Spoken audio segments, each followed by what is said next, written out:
Hello बच्चों, क्या हाल चाल आप सबका। Welcome to SRCI। आज हम स्टार्ट करने जा रहे हैं क्लास 10 का chapter 3 linear equation in two variables. ठीक है, ये चैप्टर बहुत ज़्यादा सिंपल होने वाला है। किसी को कुछ आता भी नहीं है ना तो तुम टेंशन मत लो। किसी को 7th 8th की मैथ भी नहीं आती ना, 7th 8th की मैथ भी नहीं आती, बिल्कुल बिल्कुल लेवल 0 है ना, तो मैं तुम्हारा लेवल बढ़ा दूंगा, टेंशन मत लो। ये चैप्टर समझाने की जिम्मेदारी मेरी, आपके भैया की। ये चैप्टर समझाने की पूरी जिम्मेदारी है। ठीक है, ये चैप्टर आपको बहुत अच्छी तरीके से समझ में आएगा और इसको अच्छे से समझना। ठीक है, इसको अच्छे से समझना और देखना कि कैसे कैसे क्या क्या चीजें होती हैं। ठीक है, और बिल्कुल 0 से हीरो वाली चीज मैं करवा दूंगा। ठीक है, तो चलिए शुरू करते हैं। पहली बात, linear equation in two variables का जब नाम आता है, वेरिएबल्स जब नाम आता है तो लीनियर इक्वेशन से हम समझते क्या है, एक इक्वेशन जो कि एक लाइन की है, एक लाइन की है, एक रेखा की है, एक लाइन की है। ये लाइन होती कहाँ है? कहीं भी लाइन होती है। अब ऐसे भाई वो वाली लाइन नहीं जो तुम मारते हो लाइन, वो वाली लाइन नहीं है ये। ठीक है, ये लाइन है कोऑर्डिनेट ज्योमेट्री पर, कोऑर्डिनेट ज्योमेट्री पर, कोऑर्डिनेट ज्योमेट्री। तो ये तो हमने बचपन में पढ़ा है ना, कोऑर्डिनेट ज्योमेट्री। ये होता है सर एक्स एक्सिस, ये होता है वाई एक्सिस, इस पे पॉइंट्स होते हैं, यहाँ पर नेगेटिव एक्सिस के पॉइंट्स होते हैं, यहाँ पर वाई के पॉजिटिव पॉइंट्स होते हैं, यहाँ पर वाई के नेगेटिव पॉइंट्स। इतना तो पढ़ा ही है ना भाई। बस ये इसकी लाइन, ये इक्वेशन, ये इसकी लाइन है, इस इक्वेशन की लाइन है। ये कैसे बनती है, क्यों बनती है, वो मैं बाद में बताऊंगा। चलो अभी बता देते हैं, छोड़ो अभी बता देते हैं, क्यों बाद में बताना, क्यों बाद के लिए काम टालना। ठीक है ना। फॉर एग्जाम्पल मान के देते हैं 1 2 3 4 5 6 7 8 6 7 8 2 3 4 5 6 7 8 मान के चल लेते हैं। एक लाइन जा रही है 6y से जा रही है एंड 7x से जा रही है। 6y से जा रही है और 7x से जा रही है, 6y से जा रही है और 7x से जा रही है। ठीक है, तो इस इक्वेशन जब मेरा x 0 है, तुम एक बात बताओ, जब मेरा x 0 है, जब मेरा ये वाला x 0 है यहां पर, तो y तो मेरा 6 है ना, हाँ कि ना। ठीक है, और जब मेरा y 0 है, जब मेरा y 0 है तो x 7 है ना। ठीक है, तो इस इक्वेशन की कुछ लाइन की कुछ इक्वेशन होगी। ठीक, इस लाइन की कुछ इक्वेशन होगी आगे। ठीक है, ठीक है, तो पढ़ लेते हैं कौन सी इक्वेशन हो सकती है। 4x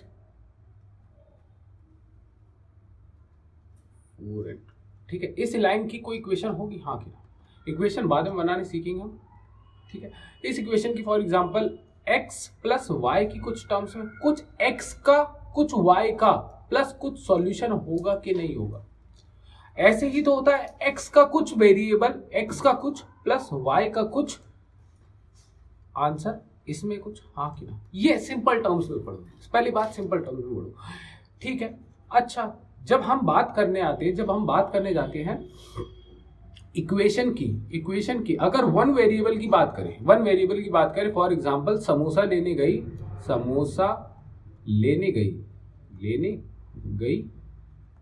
दीक्षा, भाई साहब दीक्षा समोसा लेने गई।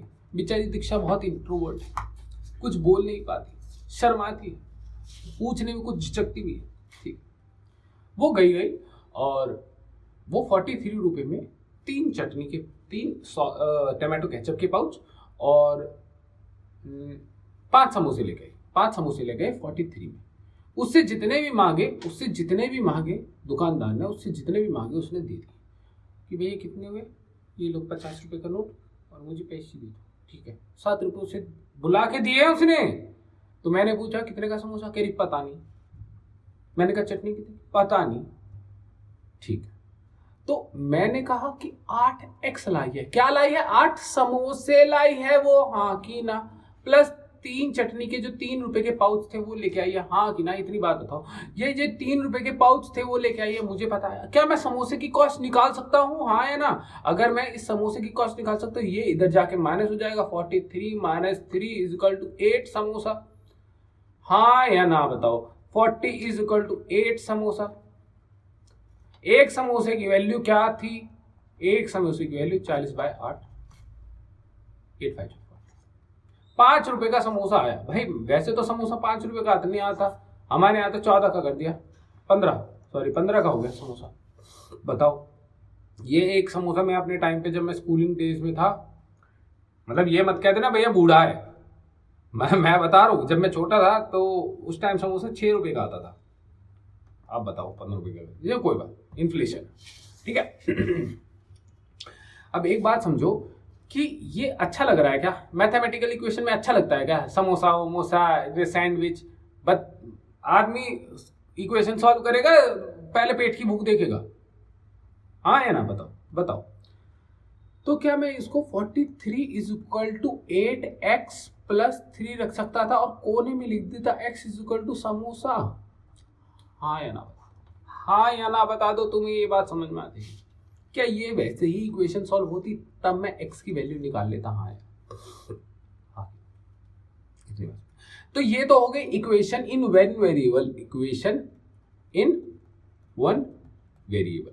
जब मेरे पास इक्वेशन वन वेरिएबल में होती है तो मैं क्या करता हूं, सारे के सारे x को एक तरफ ले जाता हूं और सारे के सारे कांस्टेंट को उधर ले जाता हूं, मतलब सारे के सारे वेरिएबल्स को एक तरफ इकट्ठा कर लेता हूं। फॉर एग्जांपल 43x, मैं एक एग्जांपल ले रहा हूं, 43x minus 2 divide by 5 is equal to 9x plus 4 divide by 10। हाँ इतना कर लेते हैं। अब मैं क्या करूंगा, जब मेरे को इक्वेशन सॉल्व करनी है, लीनियर इक्वेशन सॉल्व करनी होती है, तो मेरे को यही पता है ना कि सारे के सारे x में एक तरफ ले जाता हूं। हाँ, सारे के सारे एक तरफ ले जाके देखते हैं कि क्या से होता है। ठीक है, नमो नमो जी शंकरा, भोलेनाथ शंकरा, जय श्री त्रिलोकनाथ शंभु, जय शिवाय शंकरा। क्या ये डिवाइड हो रहा है, ये यहाँ पर आके मल्टीप्लाई हो जाएगा कि नहीं हो जाएगा, ये बता दो बात। 5 1 जा 5, 5 2 जा 10। अगर यहाँ पर ये डिवाइड हो रहा है इधर जाके ये मल्टीप्लाई हो जाना चाहिए कि नहीं चाहिए? हाँ बिल्कुल होना जाना चाहिए। 4x minus 2 into 2 is equal to 9x plus 4, हाँ कि ना? 8x माइनस 4, ये पहले इससे मल्टीप्लाई होगा फिर ये इससे मल्टीप्लाई होगा, is equal to 9x plus 4। अब ये इधर जाके ये इधर जाके माइनस हो जाएगा, नहीं इधर जाके माइनस हो जाएगा ना? हाँ, 9x माइनस 8x। हाँ क्या मैंने क्या कहा था, सारे के सारे x को इकट्ठा कर लेते हैं और सारे के सारे वेरिएबल्स को एक तरफ ले आते हैं। ये इधर जाके क्या हो जाएगा, -8 हो जाएगा। -4 -8 होता है ना, 7th की मैथ तो तुम्हें पता है ना, -8 हो जाएगा। हाँ या ना? क्या ये इसमें से जब माइनस होगा 9 समोसे में से मैं 8 समोसा माइनस करता हूं तो 1 समोसा आता है। हाँ है ना? x की वैल्यू -8 आ गई। क्या दिक्कत है? कोई दिक्कत है कि नहीं? दिक्कत आती है sir linear equation in 2 variables में, कोई दिक्कत वाली बात नहीं भैया, इज देयर। ठीक है, तो लीनियर इक्वेशन 2 वेरिएबल्स में जब बात आती है तो क्या होता है कि यहाँ पर सर 2 वेरिएबल्स होते हैं, दो चीज चेंजिंग होती है। जब वेरिएबल का मतलब ये है कुछ चेंज होने वाला, कुछ वैल्यू चेंज करोगे तो आंसर चेंज आ जाएगा। मान के चल लेते हैं 4x minus 2y is equal to 13। 4x minus 2y is equal to 13। ठीक है, तो एक बार मैं इक्वेशन बना के देख लेता हूँ एक बार।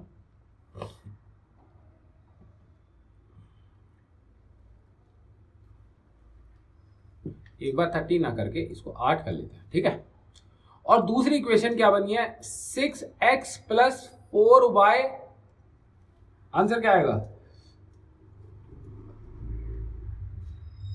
54। इतनी बात समझ। ये दो इक्वेशन है लीनियर इक्वेशन, ठीक है। अब इनका मुझे क्या करना है, इनका मुझे एक कॉमन पॉइंट निकालना है कि x की वैल्यू निकालनी है और y की वैल्यू निकालनी है। ठीक है, अब मैथमेटिक्स के अंदर मेरे पास दो मेन क्या है, मेथड्स है, दो main methods, method 1 and method दो मेन मेथड है, बस मेथड की बात है। क्या तरीके दोनों अलग अलग है, दोनों सेम है, दोनों अलग तरीके हैं और आंसर सेम निकलेगा, देखो ठीक है। तो सबसे पहला तरीका, इसमें तरीका क्या है, सब्स्टिट्यूशन मेथड। सब्स्टिट्यूशन का मतलब क्या होता है, एक की जगह दूसरे को पेलना, एक की जगह दूसरे को पेलना, ठीक है। फॉर एग्जाम्पल मैं गया कोक लेने, ठीक है, कोका कोला लेने, और मुझे कोका कोला नहीं मिली वहां पर। फिर मैं गया, मैंने कहा भैया कोका कोला है, नहीं। मैंने कहा थम्स अप है, थम्स अप। क्या मैंने एक चीज़ की जगह दूसरी चीज़ से अपनी सेटिस्फाई करी, इसको कहते हैं सब्स्टिट्यूशन, कि सब्स्टिट्यूट गुड्स पे मैं स्विच करूँगा, ठीक है। तो इस सब्स्टिट्यूशन मेथड का मतलब है कि एक वेरिएबल की जगह दूसरे वेरिएबल को पेल सकते हो। तो क्या क्या इक्वेशन थी मेरे पास, एक बार मैं इक्वेशन नोट डाउन कर लूँ। हाँ ये इक्वेशन थी सर, ठीक है, ये इक्वेशन थी मेरे पास। अब क्या है, ध्यान से देखो इस इक्वेशन को, थोड़ा सा स्क्रीन को मैं बता कर देता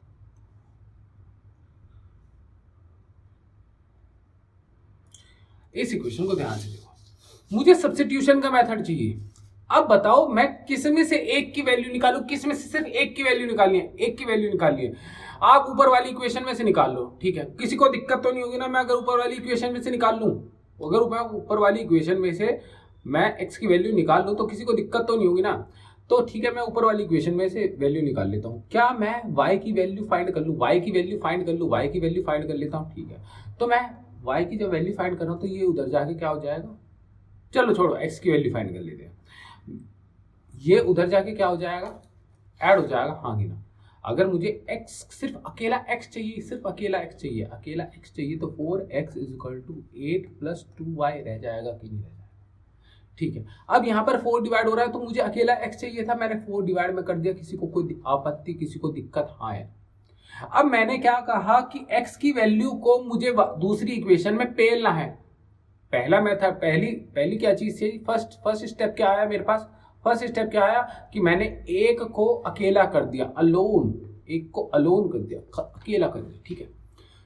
अब उसमें मैं सेकेंड वाली इक्वेशन में यही वैल्यू पेल रहा हूं, ठीक है। 6 मल्टीप्लाई बाय कौन सी वैल्यू, ये वाली वैल्यू, 6 में ये वाली वैल्यू, 8 + 2y / 4 + 4y = 54। खत्म बस। क्या एक बार टेबल तो आते होंगे, 2 × 2 = 4, 2 × 2 = 4, 2 × 3 = 6। क्या 3 से मल्टीप्लाई होगा, 24 + 6y + 4y = 54, हाँ कि ना। अगर ये 24 उधर जाके क्या हो जाएगा, माइनस, और ये दोनों हो जाएंगे ऐड, तो 10y = 30 आ गया कि नहीं आ गया, और y की वैल्यू मेरी 3 आ गई कि नहीं आ गई, ये बताओ।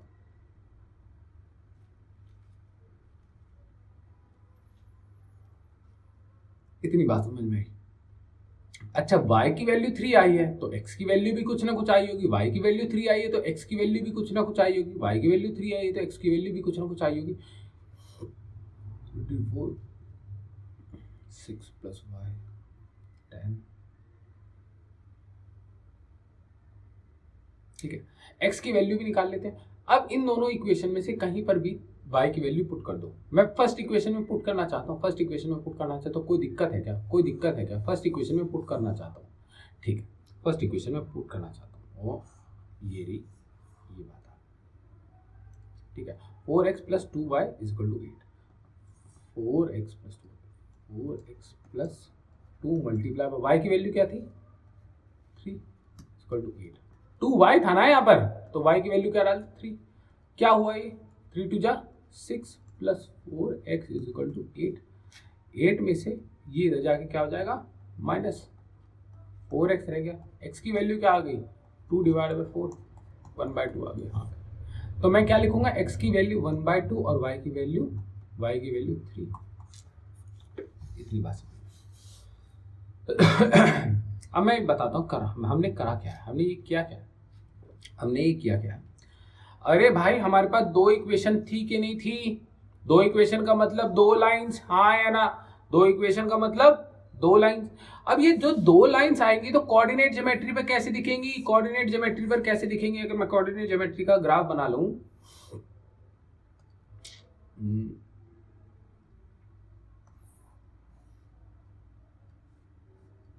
अगर मैं कोऑर्डिनेट ज्योमेट्री का ग्राफ बना लूं तो अगर ऐसे कुछ पॉइंट्स हैं और ऐसे कुछ पॉइंट्स हैं तो एक लाइन, एग्जांपल के तौर पर ये चीज है नहीं, एक लाइन ऐसे जा रही है और एक लाइन ऐसे जा रही है, एक लाइन ऐसे जा रही है और एक लाइन ऐसे जा रही है, हाँ कि ना? हाँ या ना, ये बताओ मुझे। एक लाइन ऐसे जा रही है या एक लाइन ऐसे जा रही है, समझ लो, ठीक है? क्या ये इस लाइन की इक्वेशन कुछ और होगी, इस लाइन की कुछ इक्वेशन कुछ और होगी, हाँ कि ना? जब ये दोनों, इस लाइन की इक्वेशन कुछ और होगी, x कुछ और होगा, इसका y कुछ और होगा, हाँ कि ना? प्लस में या माइनस में समझ लेते हैं, इसका कुछ x कुछ और होगा, इसका y कुछ और होगा, हाँ कि ना? अच्छा, ये दोनों इंटरसेक्ट कहाँ कर रही हैं? इनका कॉमन पॉइंट जहां पर ये दोनों इंटरसेक्ट करेंगी वहां पर x और y की वैल्यू सेम आएगी, वहां पर x और y की वैल्यू सेम आएगी। इसके पहले और इसके बाद x की वैल्यू y की वैल्यू अलग होगी, इसमें और इसमें y की वैल्यू x की वैल्यू होगी। जहां पर ये इंटरसेक्ट कर जाएंगे इनकी वैल्यू सेम होगी, बिल्कुल करेक्ट होगी, तो मैं इसका इंटरसेक्शन पॉइंट निकाला था, हाँ कि ना? क्या ये इस पॉइंट के अलावा कहीं भी इंटरसेक्ट कर रही है, हाँ या ना? नहीं कर रही ना। एक ही पॉइंट था ना, वही मैंने पॉइंट निकाला कि एक लाइन जा रही है कहीं, दूसरी लाइन जा रही है कहीं, इसका मैंने इंटरसेक्शन पॉइंट निकाल लिया। तो यही हमने क्या सब्स्टिट्यूशन मेथड में करा। जब भी हम x और y की वैल्यू निकालते हैं, y की वैल्यू और x की वैल्यू निकाल क्यों रहे हैं कि मुझे पता है कि ये दो अलग अलग लाइंस हैं, ये दो अलग अलग लाइंस हैं और ये कहीं ना कहीं इंटरसेक्ट कर रही होंगी। तो क्या मेरा 1/2 और 3 इस लाइन पे भी पड़ेगा, हाँ या ना? और 1/2 3 इस लाइन पे भी पड़ेगा। इसके बाद तो ना आगे कुछ पड़ेगा, ना इससे पहले कुछ पड़ेगा, ना यहाँ पर इससे पहले कुछ पड़ रहा था, ना इसके बाद कुछ पड़ रहा था। यहां पर इंटरसेक्शन कॉमन पॉइंट पड़ रहा था, हाँ या ना? तो ये इंटरसेक्शन पॉइंट निकालते हैं, ठीक है? अब इसका दूसरा तरीका देख लेते हैं। अच्छा, सब्स्टिट्यूशन मेथड में क्या आया? सब्स्टिट्यूशन में दो इक्वेशन होगी तुम्हारे पास, एक इक्वेशन में इसे खाली कर दो, अलोन कर दो, हाँ क्या? अलोन कर दो, खाली अकेला कर दो, उसकी वैल्यू जो अकेला करा है उसकी वैल्यू दूसरी इक्वेशन में भेज दो। दूसरी इक्वेशन में अगर x खाली करा है तो y की वैल्यू आ जाएगी लास्ट में, y खाली करा है तो x की वैल्यू आ जाएगी लास्ट में। अब जब x की वैल्यू आ गई तो ये बनने के बाद हमारी लीनियर इक्वेशन 2 वेरिएबल वाली 1 वेरिएबल में बन जाएगी। अब एक बात बताओ, हमने यहाँ पर क्या था? हमने कहाँ गया? हमने यहाँ पर किया था, नहीं किया था? ये यहाँ पर किया था, नहीं किया? एक बात बताओ, तुम्हें याद आ गया कि नहीं आ गया? याद आ गया है क्वेश्चन का मेथड। 4x + 2y था ना, = 8। क्या है? अब तक तो लीनियर इक्वेशन इन 2 वेरिएबल थी, पर जैसे ही मैंने मल्टीप्लाई करके 3 कर दिया, क्या ये 1 वेरिएबल चेंज होगी? और 1 वेरिएबल को चेंज करना बहुत हमारे बाएं हाथ का खेल है कि नहीं है, ये बता दीजिए।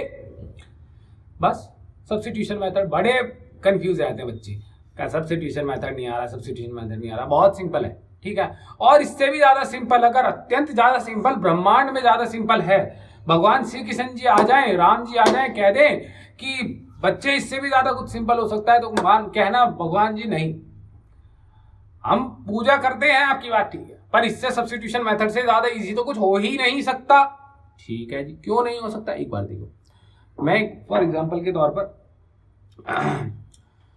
6x + 3y और 4x - 2y,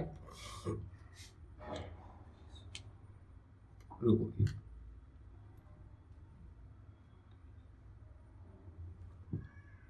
ये इसका आंसर तो है 48, मान के चले थे इसका सॉल्यूशन है 48 और इसका है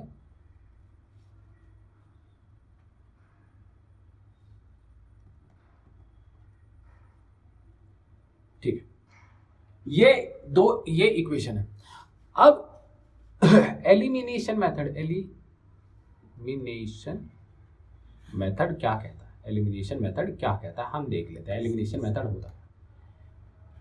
एलिमिनेशन मेथड में मुझे क्या दिक्कत अब भी यहीं पर आ रही है, एक बार बताओ, अब भी दिक्कत यही आ रही है ना, मुझे प्रॉब्लम क्या हो रही है, मुझे प्रॉब्लम हो रही है दो वेरिएबल से। अगर मैं एक वेरिएबल कुछ ना कुछ जुगाड़ करके, कुछ ना कुछ तिकड़म लगा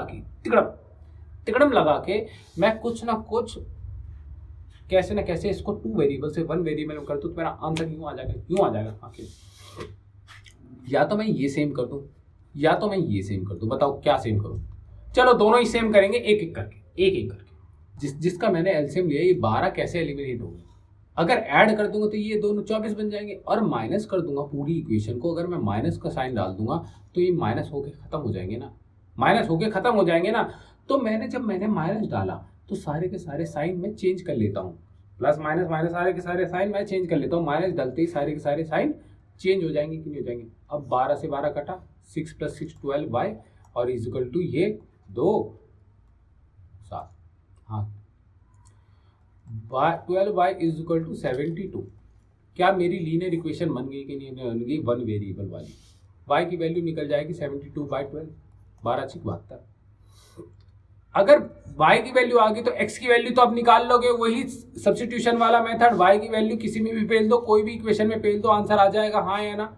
y की वैल्यू x में पेल दो, x की वैल्यू 5 आ जाएगी, हाँ या ना। अच्छा सर दूसरा एग्जांपल लेके दिखाएं, दूसरा एग्जांपल 2x + 7y, ओहो 9x - y, ठीक है। तो एक बार इसका सॉल्यूशन देख लेते हैं, क्या क्या सॉल्यूशन आएगा।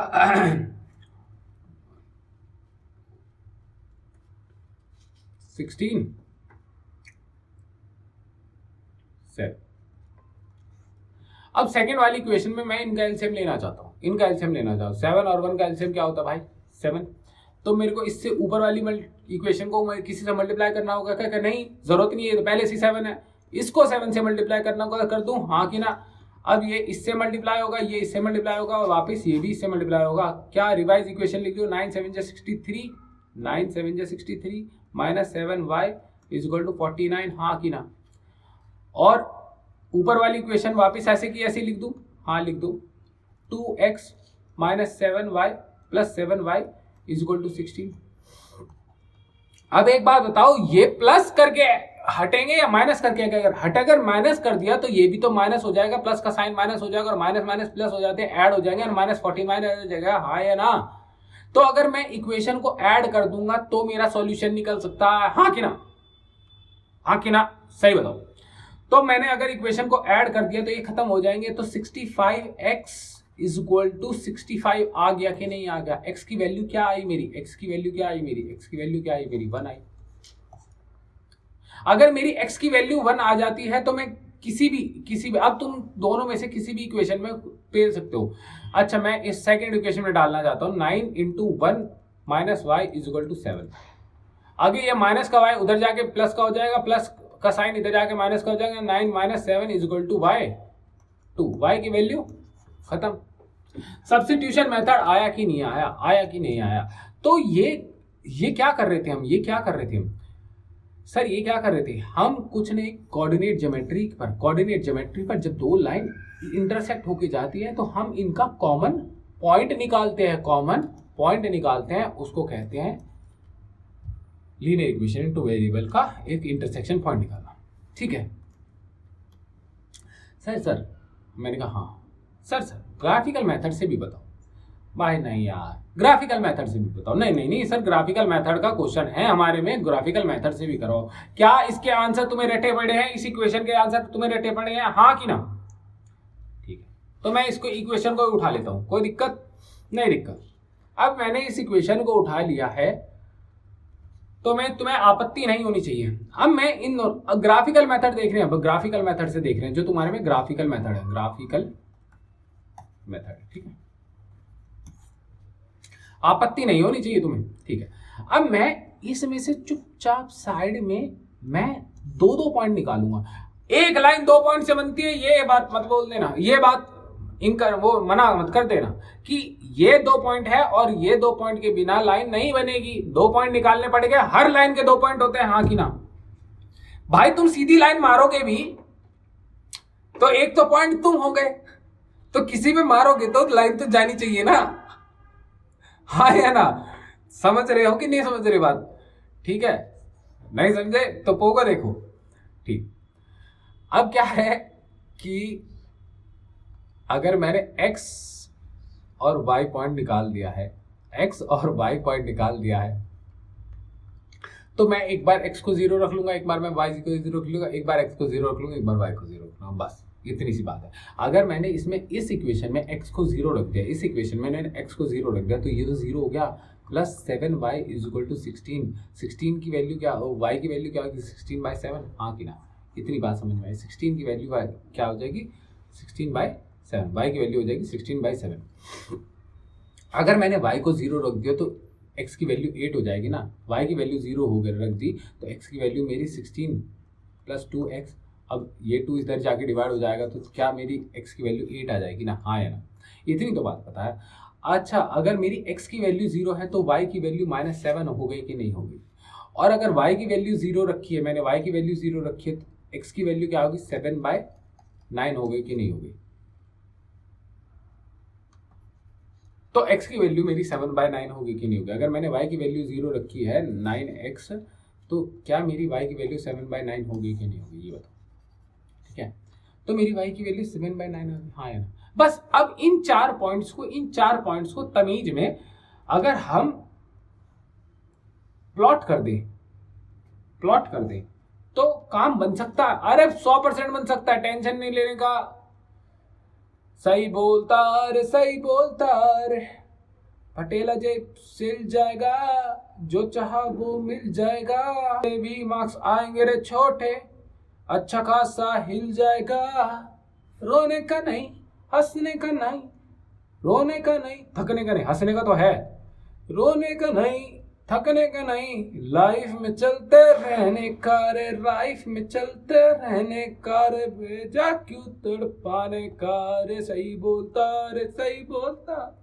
x की वैल्यू 0 तो y की वैल्यू 16/7, अप्रॉक्स से निकालना, एक बार तुक्का माना, 2.2 कुछ बनेगी, 2.2 कुछ बनेगी, तो मेरे 1 तो ये आ गया, 2, अरे y की वैल्यू ये y, तो x 0 है, 2.2 कुछ बनेगी ना, यहाँ पर कहीं यहाँ पर आएगा ना पॉइंट, एक पॉइंट यहाँ पर आएगा ना भाई, एक पॉइंट यहाँ पर आएगा ना, तुम सही बोल दे रहे हो, 2.2 पे आएगी ना। और x की वैल्यू 8 है, x की वैल्यू 8 है, इसका ये पॉइंट मैंने प्लॉट कर दिया, x की वैल्यू 8 है और y की वैल्यू 0 है। 3 4 5 6 7 8, 8, क्या मैंने एक पॉइंट यहाँ डाल दिया। अब मेरी इससे और इससे सीधी लाइन जाएगी कि नहीं जाएगी, ये बताओ। चली जा लाइन चली जा सीधी, इसमें यही एस्टिमेशन है। ठीक है, क्या सीधी लाइन गई कि नहीं गई, गई कि नहीं गई, ये बता दो सर। हाँ गई भाई, गई, बिल्कुल बिल्कुल सही। अब 7/9 अगर है तो क्या ये 1 से छोटी वैल्यू आएगी, 1 से छोटी, बहुत छोटी वैल्यू आएगी, 1 से तो छोटी वैल्यू आएगी, हाँ कि ना, हाँ कि। तो तुम्हें टेबल तो आते होंगे, 9 7 63, 0.7 कुछ वैल्यू आएगी, हाँ कि ना, 0.7 और 0.8 के बीच में। तो मैं कुछ ना कुछ एस्टिमेशन पे, अगर ये 0.5 है मेरा, देखो 0.5 है, तो ये मेरी कहीं ना कहीं 0.567 यहाँ पर वैल्यू पढ़नी चाहिए कि नहीं पढ़नी चाहिए, ये बताओ। ठीक है सर, ये पढ़ दिया, डाल दी, ओके, डन, डन। ठीक है, x की वैल्यू मैंने ये डाल दी, y की वैल्यू क्या है, -7 है। अच्छा जी, -1 -2 -3 -4 -5 -6 -7, हाँ क्या एक वैल्यू, एक लाइन ये है कि नहीं है, एक लाइन, एक पॉइंट ये है कि। अब मुझे इन दोनों पॉइंट को जोड़ना है, बस जोड़ना है, ठीक है।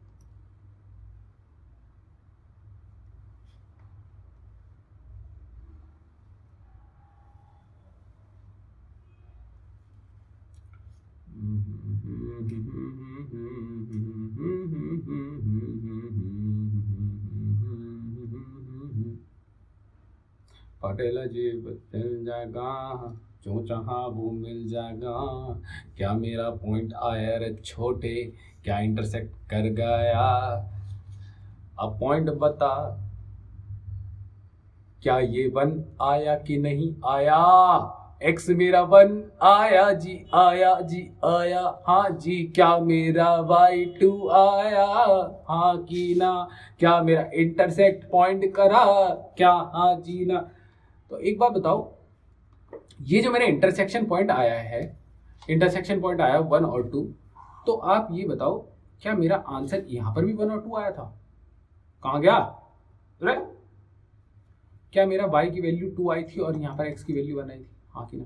x की वैल्यू 1 आई थी और y की वैल्यू 2 आई थी। तो ग्राफिकल मेथड भी सही है, सब्स्टिट्यूशन मेथड भी सही है और एलिमिनेशन मेथड भी बिल्कुल करेक्ट है, एग्जैक्ट है। हाँ या ना? इतनी बात समझ में आएगी।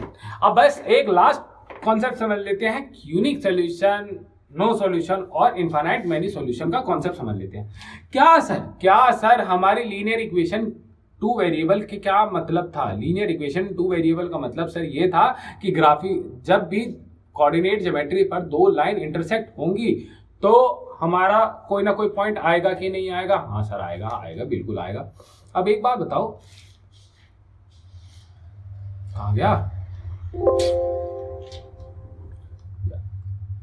इसीलिए दिक्कत लगती है मुझे हाईटेक चीजें। ड्रॉ शेप सी थी ना, हाँ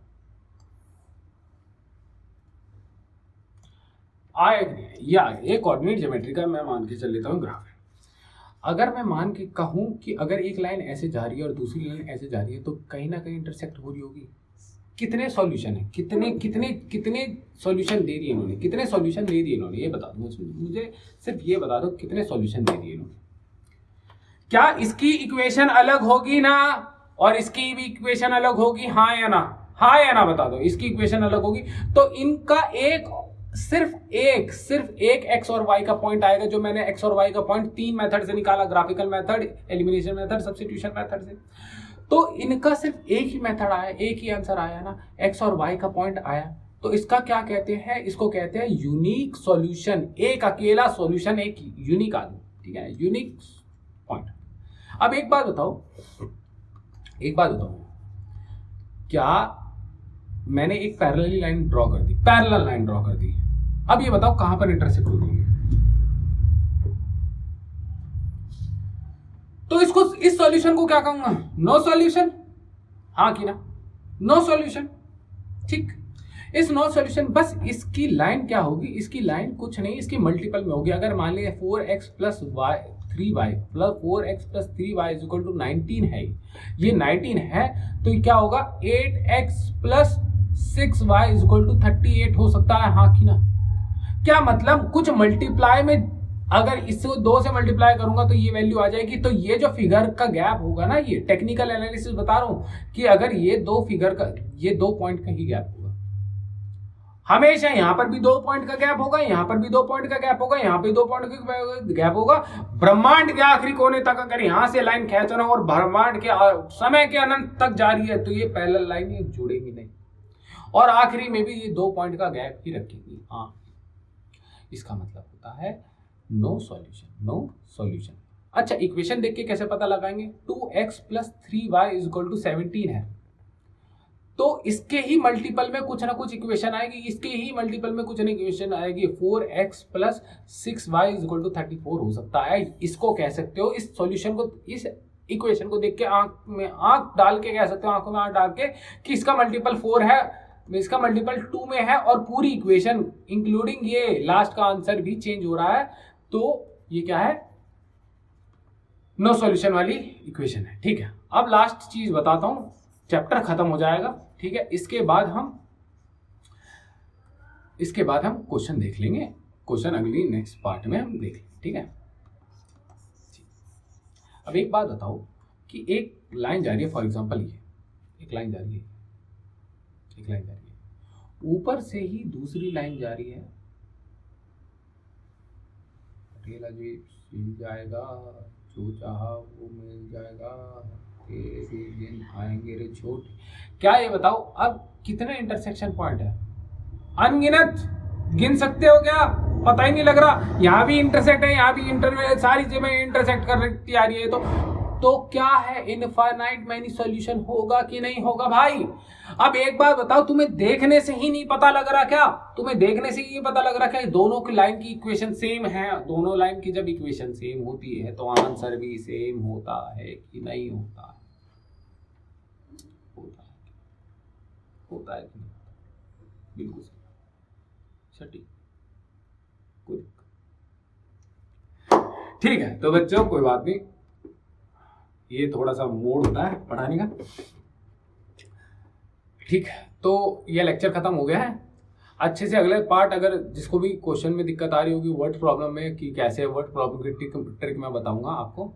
तो वर्ड्स प्रॉब्लम में जो भी डाउट आएंगे वो देख लेना। कमेंट सेक्शन खुला है, जो भी कोई दिक्कत है क्वेश्चन नंबर तुम डाल सकते हो कमेंट सेक्शन में कि सर इसकी वीडियो बनाना।